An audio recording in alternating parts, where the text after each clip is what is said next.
Hi hello ಎಲ್ಲರಿಗೂ ನಮಸ್ಕಾರ ಸ್ನೇಹಿತರೆ. ಇಂದಿನ ವಿಡಿಯೋದಲ್ಲಿ ನಮ್ಮ ಕರ್ನಾಟಕದ ಅನೇಕ ಮಾರುಕಟ್ಟೆಗಳಲ್ಲಿ ತೊಗರಿಕಾಳು ಮಾರುಕಟ್ಟೆ ಬೆಲೆ ಯಾವ ರೀತಿಯಾಗಿದೆ ಅಂತಕ್ಕಂಥದ್ದನ್ನು ಈ ಒಂದು ವಿಡಿಯೋದಲ್ಲಿ ಸಂಪೂರ್ಣವಾಗಿ ನೋಡ್ತಾ ಹೋಗೋಣ ಸ್ನೇಹಿತರೆ. ನೀವಿನ್ನೂ ನಮ್ಮ ಚಾನಲ್ಗೆ ಸಬ್ಸ್ಕ್ರೈಬ್ ಆಗಿಲ್ಲ ಅಂದರೆ ಇನ್ನಿತರ ಮಾರುಕಟ್ಟೆಗಳ ಬೆಲೆಗಳಿಗಾಗಿ ಈ ಕೂಡಲೇ ನಮ್ಮ ಚಾನಲ್ಗೆ ಸಬ್ಸ್ಕ್ರೈಬ್ ಆಗಿ ಸ್ನೇಹಿತರೆ. ಮೊದಲಿಗೆ ಬಿಜಾಪುರ ಮಾರುಕಟ್ಟೆಯಲ್ಲಿ ಒಂದು ಕ್ವಿಂಟಲ್ ತೊಗರಿಕಾಳು ಮಾರುಕಟ್ಟೆ ಬೆಲೆಯನ್ನು ನೋಡೋದಾದರೆ 7,300 ರೂಪಾಯಿದಿಂದ 7,800 ರೂಪಾಯಿ ತನಕ ಇರುವಂಥದ್ದು. ಹಾಗೆ ಗುಲ್ಬರ್ಗ ಮಾರುಕಟ್ಟೆಯಲ್ಲಿ ಒಂದು ಕ್ವಿಂಟಲ್ ತೊಗರಿಕಾಳು ಬೆಲೆಯನ್ನು ನೋಡೋದಾದರೆ 6,900 ರೂಪಾಯಿದಿಂದ 8,400 ರೂಪಾಯಿ ತನಕ ಇರುವಂಥದ್ದು. ಹಾಗೆ ಚಿತ್ರದುರ್ಗ ಮಾರುಕಟ್ಟೆಯಲ್ಲಿ 4,800 ರೂಪಾಯಿದಿಂದ 7,500 ರೂಪಾಯಿ ತನಕ ಇರುವಂಥದ್ದು.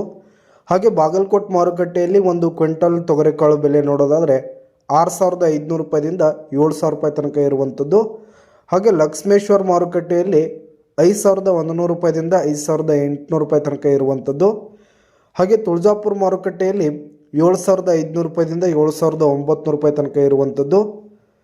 ಹಾಗೆ ರಾಯಚೂರು ಮಾರುಕಟ್ಟೆಯಲ್ಲಿ 7,000 ರೂಪಾಯಿದಿಂದ 7,600 ರೂಪಾಯಿ ತನಕ ಇರುವಂಥದ್ದು ಸ್ನೇಹಿತರೆ. ಇದಿಷ್ಟು ಇಂದಿನ ಅನೇಕ ಮಾರುಕಟ್ಟೆಗಳಲ್ಲಿನ ತೊಗರಿಕಾಳು ಮಾರುಕಟ್ಟೆ ಬೆಲೆಯಾಗಿತ್ತು. ಧನ್ಯವಾದಗಳು ಸ್ನೇಹಿತರೆ.